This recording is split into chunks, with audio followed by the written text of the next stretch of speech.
सरकार सरकार सरकार आणि सरकार म्हणजे काय? भारतातील प्रत्येक व्यक्ती नागरिक सरकारच. मग कोणत्याही कार्यात म्हणजे इलेक्शन ऑफिस, सरकारी दवाखाना, महानगरपालिका, कोर्ट, पोलीस स्टेशन, इतर राजकीय पक्ष नेते यांच्याकडे आपली कामे असली तर आपण जातो. पण काय दिसून येते? उद्या या, नंतर या, जास्त बोलू नका, आम्ही सरकारी आहोत, आम्ही तुम्हाला बोलवले नव्हते. याचा अर्थ एकच, आम्ही सरकारी स्वातंत्र्य झालो आहे, तुम्ही गुलाम ही अशी दिसून येते. गुलामांचे कामे न्याय मिळेल किंवा माहीत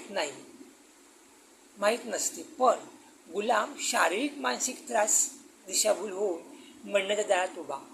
म्हणून सरकार हा शब्द नष्ट करून जनता अधिकाऱ्याचे नाव, कार्यालयाचे नाव हे ठेवले गेले पाहिजे. म्हणजे कार्यालयातला अधिकारी हा नौकर आहे जनतेचा, ही जाणीव प्रत्येक वेळी झाली पाहिजे. कडू आहे पण सत्य आहे.